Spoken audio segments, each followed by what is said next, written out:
What is going on, YouTube? PPS back. It is the 12th of April. Pass the Prop is back. We're back here. Actually, we are doing a multi-sport day. We're going NBA and MLB today for you guys. But the MLB slate starts early, so we're out here early for you guys out here. 9 o'clock my time, a little earlier than usual. But join us always by my guy Stu. How you doing, man? How was the trip?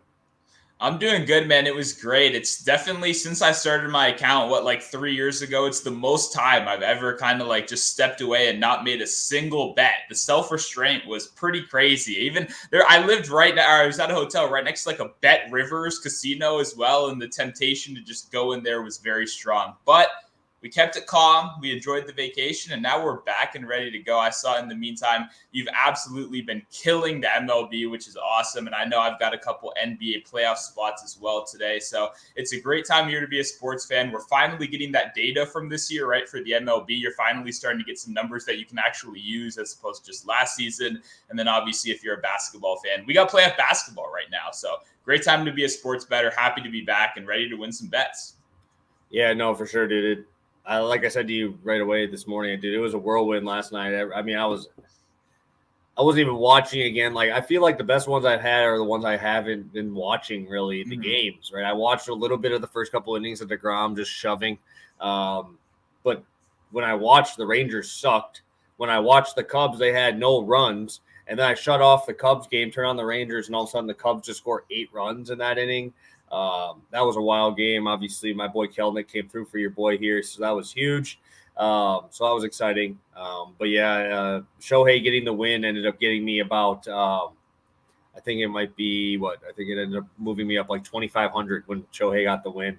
When you get up there, dude, if you play DK, you kind of understand like one place when you're up that high is $1,500, dude. Like that's like winning a full tournament just on moving one spot up, and that's how fast it was.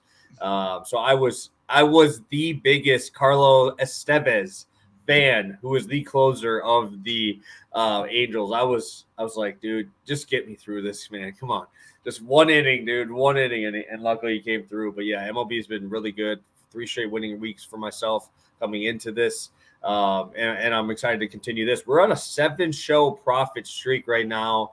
Obviously dating back into MLB, probably been dating back in the end of NBA there. So it's been fun. It's been fun when you start getting onto a roll here, and we've definitely been doing that on the show.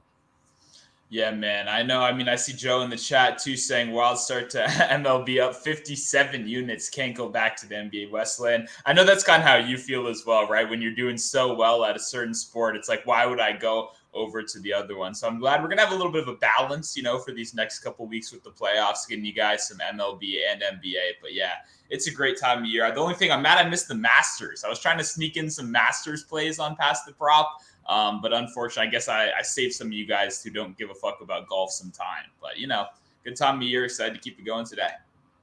Yeah, Masters was okay for me. I was just happy Rory missed the cut, dude. I was so happy.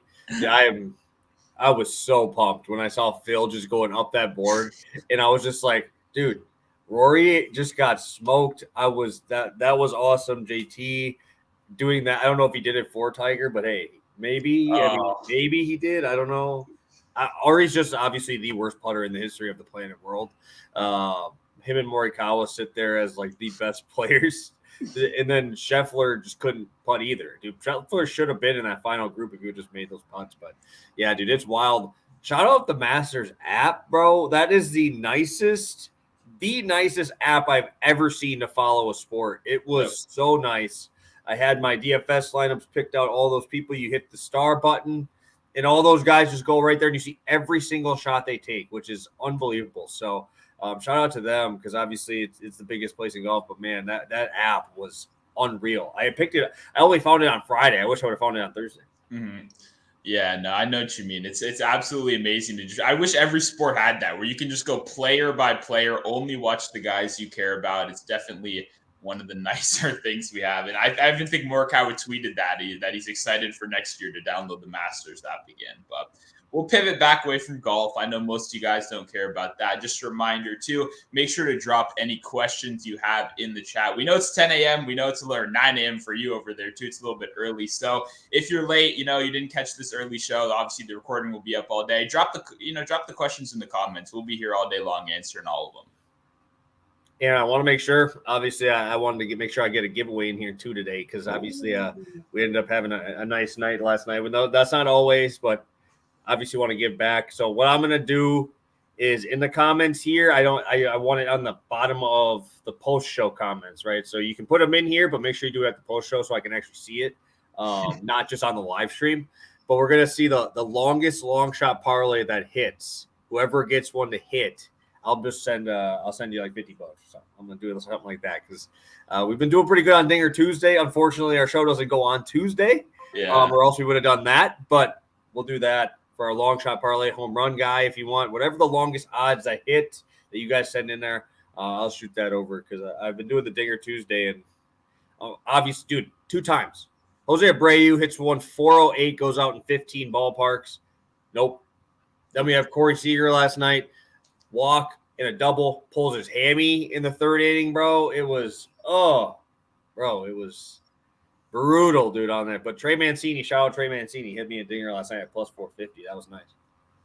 Hell yeah. And that was that late game comeback as well. So that's always good to see. Yeah, that game was wild. So let's I guess it's weird because you're all NBA, I'm all MLB. I guess which MLB we might just do your both first. You just want to do yours first, or do you just want to talk about each here? Because I'm really going to have too much to talk about here until the Bucks start playing. So yeah, we can just do 2 and 2. I'm good with that. We can just start off 2 NBA, then go into 2 MLB. It works for me. All right. So looking here, honestly, dude, it's been a while. I haven't even looked at shit for NBA in a few days here. So obviously we watched the Miami Hawks game last night, a decent game. But we got Toronto, Chicago, New Orleans, Thunder. Damn, that total is low in Chicago, man. 212. That's disgusting. I guess you almost have to 11 game for the better game, right? Oh, wait. I have a question for you real quick. Did you watch yesterday's games? I watched this halfway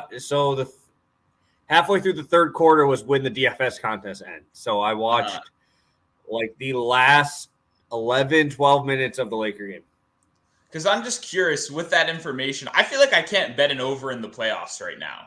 Like with that total, you kind of mentioned it a second ago. Like these teams are going like 5-minute stretches. It looks like college basketball. That's exactly what it reminded me of, where we're just seeing kind of ugly turnover, defensive heavy basketball. So when you have a team like the Raptors, that's a team that thrives like that. And then on the other side, obviously the Pelicans in that later game are another very slow team as well. So I know you mentioned that total a second ago, and you did cut out for that question you asked. So I have no clue what you asked me. If you'd like to repeat that one again right there. I mean, you almost have to say that's going to be a better game, right? Don't you have to? I'd rather watch the Thunder Pelicans. I want to see those young guys. That's what I want to see. That's the one I picked. Yeah, that's what I meant. Okay, gotcha. The higher total one would be better to watch. I mean, the thing is, like, who knows what we're going to get with the Thunder? Like, I don't think I could bet on them personally. I'm not, like, the biggest Pelicans fan. No Zion, obviously. But, like, I don't know. Are there people giving out the Thunder right now as, like, their pick for this game? I think it'll be a way better game. I'm excited to enjoy it, kind of like you said. But trusting SGA, Jalen Williams, these guys who are clearly going to be kind of like stars in our league for the next, 10 or so years. It's their first playoff series. It's their first big games. I don't know if I can really trust them under, the spotlight right now, but we'll see. Yeah, no, it's going to be a fun one to watch. But yeah, the Bulls have just been playing at snail's pace. So it's like, I don't know who I can trust in that game either with only a 212 total, but I will get your play out here. We have our first play coming in that game we just talked about in the New Orleans game, and I'll let you take it away. Sounds good. We're going Brandon Ingram, 28 points, and SJ to record a steal, -120 over on BetMGM. I'll start out with Brandon Ingram, who I thought 28 might be like his regular points, but they were clearly ready for that. Opened at 30.5 as his baseline for points, which is something that I was not expecting, but I do understand why. I think Brandon Ingram is clearly the best play in this game, and I do think if there is a market for top scorer in the whole slate, I definitely would like to bet Brandon Ingram. I don't know if they've been doing that for these small slates. They normally do it for the bigger playoff ones. But if that is an option, then I actually would like to do that. Maybe Ingram head-to-head versus SGA, something like that. I don't know. But when you look at it logically, right, a guy like Lou Dort is going to be that best defensive option for the Thunder on the other side. And he's going to be on CJ McCollum. That's going to be the clear matchup. There's like a extreme size difference between Brandon Ingram and Lou Dort, who is obviously the Thunder's best defender, which means I think Brandon Ingram is going to be seeing plenty of pretty much both Jalen Williams. He's going to see the Jalen Williams duo, maybe some SGA on switches occasionally. They obviously do have some length. But in terms of who is the clear best matchup for the Pelicans, I think it's really, really obvious right here, especially when you take out a guy like Jonas Valanciunas, who I see a couple people betting on. I'm not going to be a part of that team. This team loves going small ball. If Larry Nance is playing too, he's questionable. That's a big deal. If Larry Nance does play, I'm definitely taking J Val unders, right? The Thunder are making teams play small ball. That's kind of their go-to strategy right here. And it has to be your go-to strategy when your center is 6'9", right? You don't have any other choice. But I just don't think there's anybody that can stick with Ingram. He had 34 earlier this season in the matchup. And when we look at these Pelicans rotations, right, in that last game of the season, right, that must-win game that they had right before, they played all their starters over 40 minutes, and they had 3 bench guys, and none of those guys got over 20 minutes, right? This is a team that's going to be running that Raptors, Knicks regular season rotation. We're finally seeing these minutes tighten up. I would be shocked if Brandon Ingram plays under 41, 42 minutes in this game. I think he's going to be out there for majority of the game, and I think he clearly has the best matchup. I think they might throw some doubles at him eventually. I do think maybe both of the Jalen Williams will come at him at the same time, but there's just nobody that can match up with his size and obviously guard him on the outside right here. As for SGA Steele, I think you guys already know the deal right here. This has been one of our most bet spots on the season. He has been extremely consistent, averaging 2 steals per game on the season and against the Pelicans so far. He's another one of those guys who's once again going to be playing 40 minutes. And that's a big deal in the steals department. And we've talked about it. It's a hustle stat, it's an effort stat, and it's a minute stat. You're not going to be getting as many steals if you're playing 22 minutes a game. When you're playing 40 minutes, you got that opportunity. I think SGA comes through once again. We said it at the beginning of the year. His defensive intensity has been a huge point of emphasis so far this season. He's been stepping up to the plate. I absolutely love this combo. I think Brandon Ingram's going to have a great game. I really don't think anybody on the Thunder can stop him, and I do think SGA having a steal is a great complementary piece right here. Yeah, no, it kind of does suck for Jovel too, because I mean, both Hayes and Nance both can place in those small ball lineups, right? They're a lot more athletic, they're a lot quicker, they're able to guard those shorter centers. Jovel's kind of that lug, right? He's going to be down there spotting up, right? I mean, I guess it might work here when you play like a Jokic maybe, or like a guy who might actually be down there. But Jalen Williams has been stepping out for 3. Like I've been watching him shoot threes pretty consistently out there. Even when he played at Arkansas, he had some 3 shots out there too. So going to be a tough matchup for him. I would definitely be considering that Jovel under. I think that's a great look there. And can I just add to that real quick? I think that's great analysis right there. And I just want to say too, when you think of SGA, what does he do, right? He gets to the paint and he scores from the paint. That's really what this Thunder team does in general. Jovel has some of the slowest feet in the NBA. And when you talk about that size, that led to him having one of the lowest defensive ratings for any center in the league. When you're playing a guard like SGA, you can't trot a guy like that out there. I completely agree. Against Jokic, against Nurkic, some of these bigger, older centers, that's where a guy like Jovel actually can play some real minutes and not get blown by. But in a matchup against just a small team that's going to go out there and just try to run right to the paint, he might foul SGA like 14 times if he plays more than 20 minutes in this game. Yeah, no, free throws too. I think that's a good spot. Is this something you would look at betting Ingram just outscore SGA at plus 120? I feel like that'd be, I mean, I'd rather get that plus 300 on the full slate than just one-on-one, because SGA is the only guy who I could think could even compete with him. Yeah, I just wish this was better odds, man. I was thinking maybe plus 160, something like that, maybe even a little higher than that. So plus 124 is a little disappointing, but I think it's kind of consistent.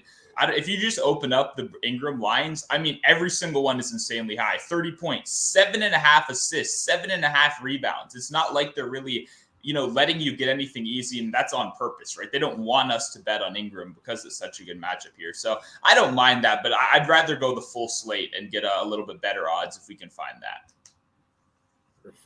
Perfect. And so Do we want to go both of yours and then do mine, or do you want me to do one of mine here? Yeah, sure. We'll just go right. We can go right in. We can get them Okay. knocked out back to back.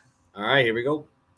Sounds good. I really like this one. This is kind of like a little bit of a game theory play. DeMar DeRozan, 1 first-quarter assist right here, and we're adding in OG and Anunoby to get a steal. What I really like about DeMar, I actually almost played 2 first-quarter assists, is that I think the first-quarter market isn't really getting enough respect right now with the minute shift, right? So we're seeing everybody's points go up, but we're not actually seeing their first-quarter points and assists and all that stuff go up as much. And I think they're not factoring in that these guys are going to be going from playing 7, 8, 9 first-quarter minutes to likely 10, 11, or even the full first quarter, because we know how important these playoff rotations are, and we know how important it is to start off the game fast right here. But what's the one thing we know about the Raptors? We know they crash on opposing ball handlers. They blitz, blitz, blitz. They want to get the ball out of DeMar DeRozan's hands and make a secondary player, make an Alex Caruso, a Kobe White, a Patrick Williams. These tertiary players beat them. That has been their strategy all season long, and that's what's gotten them to the playoffs right here. And I do like the correlation in this play, because I do believe OG is going to be seeing a lot of DeMar DeRozan. And as we know, OG has been in the Defensive Player of the Year conversation all year long. He's one of the most versatile defensive players in the NBA. So we kind of get a little bit of correlation right here. DeMar DeRozan is not the best passer in the world, but he's going to have the ball in his hands a lot, right? This is a very important game for DeMar DeRozan, not just in terms of the playoffs, but in terms of legacy, right? He's playing his former team in the Raptors right here. DeMar DeRozan also, if you guys are new NBA fans, has a fairly long history of playing absolutely awfully in the playoffs, right? When people expected the most of him, I believe I saw he hasn't hit a playoff 3 since like 2017, something crazy like that. It's just one of those matchups where I think DeRozan already in the playoffs, I'm a little iffy. I'm worried if it's, going to catch up. He's going to try a little bit too hard. Now he gets the best defense in the league that's going to force the ball out of his hands as much as possible. Let me take back the best defense in the league. That's not, they're a very good defense, but they're the best at blitzing opposing ball handlers is what I was trying to say right there. So I think that's going to lead to plenty more assist opportunities right here. I think DeMar is going to try to come out hot, but he's going to have to find the shooters on the outside. And I think it pairs perfectly well with OG Steele, who's going to be getting that defensive matchup right here. And he's going to be forcing those turnovers. DeMar is not the greatest passer in the world. He's going to be passing out of kind of force, not out of choice right here. And OG's been extremely consistent. Both these guys are going to play 40 minutes. Both of these guys are going to have ample opportunities. I love this combo. I love the kind of hidden correlation that's not necessarily accounted for in the odds here as well. No, for sure. No, I know you talk about the defense of the Raptors, or you like talking about the guard defense for the Bulls too. So I think this is going to be a game that's obviously thriving on the defense. I think that this is going to be really slow. The Bulls since March 1st are the slowest team in the NBA. So yeah, it definitely makes you have to value every single possession, and you're probably going to want the ball in your best guy's hands for most of that possession, right? So it's going to be Levine, it's going to be DeMar, and that entire first quarter is just going to be full of those guys. Obviously, you want to start out hot in these games. So, all right, Stu, we're kicking it over the diamond. We're going to the diamond here. What have you looked at any of the games through the day? I only looked at some of the earlier games. Just when I was looking through, I saw we had Sonny Gray throwing in the morning against Giolito. I think that's a game. I mean, I'm going to be home at 1 o'clock. I'm probably going to have that one on my big screen for the early game. Any that the favorite game for you for the day? I think the only other thing I'll have to say is I kind of love watching Rich Hill get absolutely destroyed. I know this is like really random, but I do watch a lot of Rich Hill. I bet against him all the time. So I think I might bet on like 5 Astros to hit a home run today, and we'll just see. So if a couple Astros do hit a home run, then I'll change my answer, and that will be my favorite game of the day. Hey, shout out Kyle Tucker so far, baby. Dude, this dude's just hitting dingers. Let's go. It sucks. He just gets put. I mean, how is Rich Hill going to navigate Yordan Alvarez, Abreu, Kyle Tucker? Chas McCormick is now an all-star. Just cut Michael Brantley, dude. Just cut his ass, bro. Cut Michael Brantley. Save that money, dude. Chas McCormick is on one right now. This dude is swiping bases, hitting nukes. Dude looks fantastic. I'm really excited to watch this Cubs game, to be honest. I'm really excited for that one. We have an 11 total. Exactly a pick 'em. All right, it's gonna be fun, dude. It is really, really hot here. Even right now at 9:25 in the morning here, it's 65 degrees. and it's hot, and it's got that wind, that nice, easy summer wind there. Out in Wrigley, dude, it's going to be blowing straight out. It's going to be about 15 to 20 mile an hour winds. So that's going to be a really fun one to watch. I'm definitely sticking to mostly betting on the early games. But you kind of brought up one of my plays here, so I'll go right into it there. And I'm going to Sonny Gray in that matchup against the Chicago White Sox. I love Sonny Gray. I love how he pitches. Obviously, he's got a really good slider, curveball combo there that he throws a lot, right? We look at his top two pitches, right? Curveball 32%, slider 18%. Four-seam fastball is only used 17% of the time for him, which obviously is because he only throws at 92.5 miles an hour and it's been getting hit around. But let's just look at the slider and the curveball. 29% whiff rate on the curveball, 59% on that slider. Dude is getting a ton of swings and misses. You need that slider in those right-handed matchups, right? He's only thrown it against righties, right? And what are we going to see a lot of the time here with the Chicago White Sox? We're going to see quite a bit of righties in this lineup, right? You don't have to worry about the Jake Berger of the world, who's one of their better hitters, but only can hit lefties, right? You have Tim Anderson out of the lineup, right? I mean, this lineup is very, very watered down. You have a ton of swing and miss, and whether it be Luis Robert, obviously, I don't like the Benintendi addition into this lineup because he is very good at making contact, but team is depleted. We're off of a middle afternoon game where Pablo Lopez shoved on him for the last 6 innings of that performance. So Sonny Gray to get 4 strikeouts with the swing and miss stuff that he has, I think is just unbelievable. I don't know how you're giving me only 4 strikeouts here. But the reason why I'm playing him at 4 strikeouts and it's like minus 360, Spencer Strider to get 9 Ks is like minus 180. You guys know I'm not going to bet anything over minus 130, right? Minus 130 is usually my cutoff for bets here. So you'll never see me in the 140s, 150s. That'll never happen. But if you're going to give me a minus 180 on Spencer Strider getting 9 Ks against this Reds team today, oh my God, dude, this is going to be just I don't even want to think about how many strikeouts this guy's going to have, right? His four-seam fastball, 62% of the time. As of right now, 23% whiff.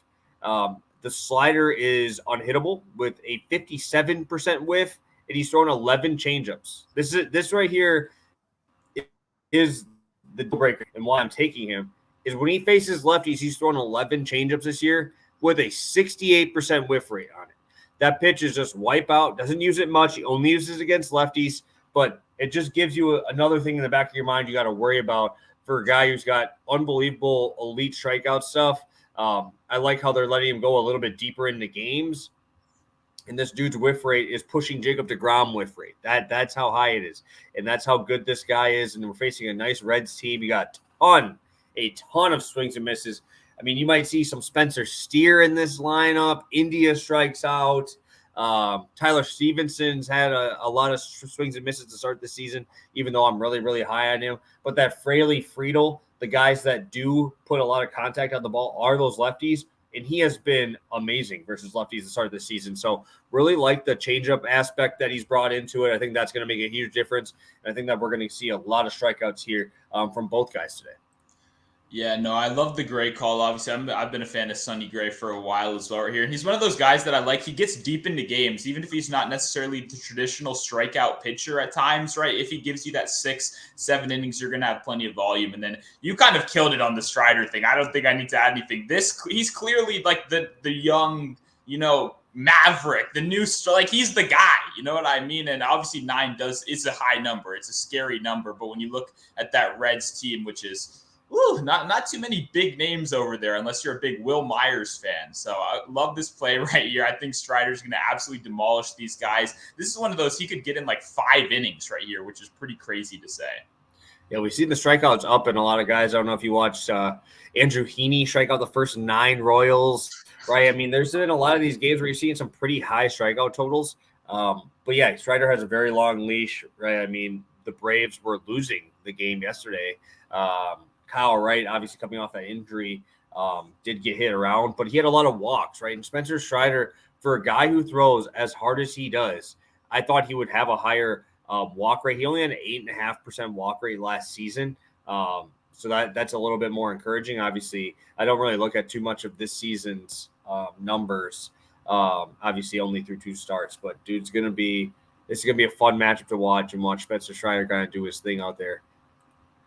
Oh yeah, it's fun when you get to see a pitcher kind of like play with their food a little bit. We could see some real creativity right here because he's really not, like you mentioned, facing too many top end contact guys. It's a lot of whiffs in that lineup. Exactly, and talking about pitchers in that first one, I am going to be talking about a team that I think is going to probably score double-digit runs today, and it's going to the St. Louis Cardinals. They're playing in Coors Field. It is hot. Day game, and you're facing probably the worst pitcher in baseball, dude. Like, everybody likes to give Patrick Corbin shit, and I like to give him shit too because he's bad. But he got a win last game, right? Look at Jose Urena's numbers and look at his baseball savant page. Look at anything, right? I mean, you can look at just the eye test too. This boy has a 21% walk rate, a 2.9% strikeout rate to start this season. That is unreal. Those numbers do not come up ever, guys. Like, ever. Especially for a guy who throws pretty hard, right? Expected batting average is actually higher than what the actual batting average is, and this guy has a 16.2 expected ERA, right? His expected batting average against is 417. This dude's stuff is not moving at all. It is sitting in the middle of the plate. He has a 34% ground ball rate. He has a 31% fly ball rate and a 31% line drive rate.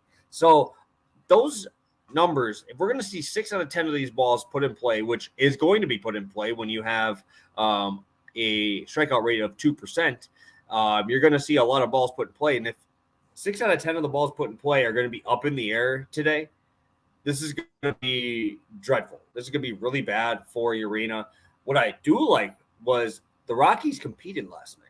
The Rockies made the Cardinals actually throw some of their decent arms, right? Those middle relief arms were used yesterday for the Rockies because it was a tie-up game, right? It was 6-6 for a while. So the middle relief guys had to throw. Their better guys had to throw in those games.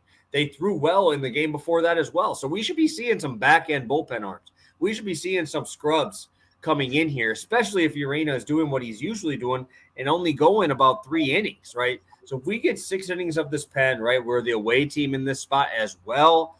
Obviously gets you another at-bat automatically. Dude, I really have a hard time thinking that Goldschmidt, Arenado, Edman, Contreras, O'Neill, right? Even now, Jordan Walker is a stud now. Yepez, right? Dude, he hit one last night, right? This lineup is really loaded. Their struggles have been on the pitching end. And I think Flaherty does struggle today. But my God, dude, I don't know how the Cardinals don't just absolutely unload on Jose Urena today because dude has done nothing over the last 2 seasons to show any confidence in his stuff. He has a 15 ERA at home and on the road. That's impressive. Even on the road, he can't get guys out. He can't get lefties out. He can't get righties out. To start the year, the lefties are batting 500. Righties are batting 400. Like, there's nowhere in this lineup that you get a break. Like, there's nobody that just gives you like that 9-hitter trash guy that you just throw it down the middle and get outs. The Cardinals lineup doesn't have it. And this lineup's deep. I don't know how the Rockies pen/Urena does anything to slow down this Cardinals lineup.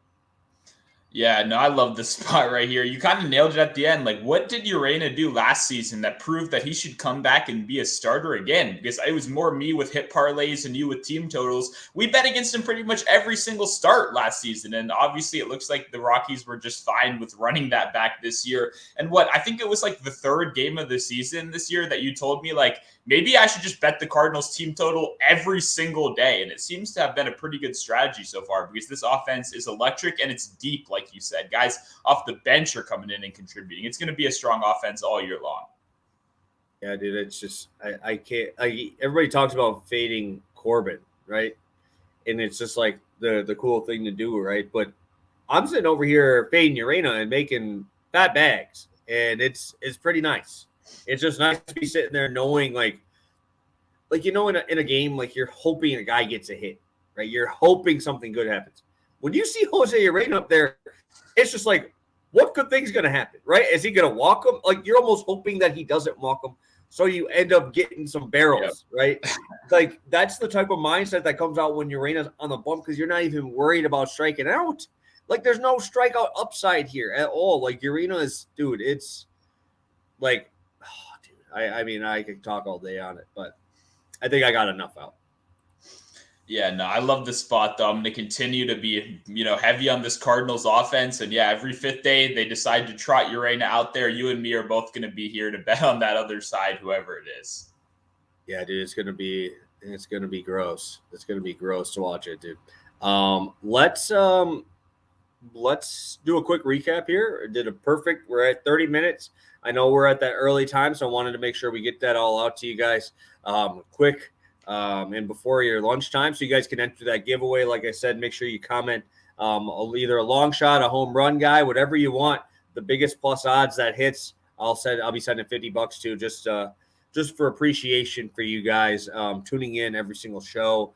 We got 40 of you guys live in here. Make sure you do that after the show. If you want to post them in here, you can as well. But I'll be able to count them after the show because obviously I won't be able to go through the live chat the whole time here. Yeah, dude, that's fantastic, dude. I mean, he's got a 21% walk rate, bro. 21%, you got it at 1.5, dude.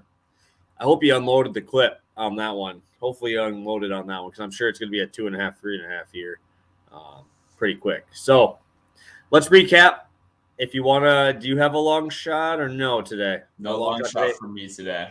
All right. Unless only one thing I will say is I mentioned the Ingram most points on the slate. If we can find that, I like that slot. And I also want to say Luke Kennard threes. When we get the ladder opportunities, that's something I'm going to take a look at. That's really the only NBA long shot I'll be considering tonight. Perfect. So let's go to yours here. We start out with the half unit spot, OG to grab a steal and DeMar DeRozan to give us a first quarter assist, minus 135 over on MGM.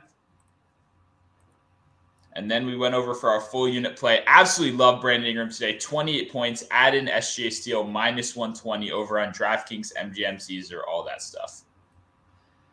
Perfect. I will be on Spencer Strider, 9 Ks to go along with Sonny Gray, 4 strikeouts, minus 102 on FanDuel. And over on FanDuel as well, I'll be on Cardinals team total over 7 at minus 114. Frick, dude. I'm thinking of how big of odds I want to do because I really, really like buying up the total in that Cubs game today. I really like that. And I think I'm going to do that. I'm going to go that Cubs total over 15.5. I think that's going to be my long shot here. Alt total over 15.5. You can get up to 16.5.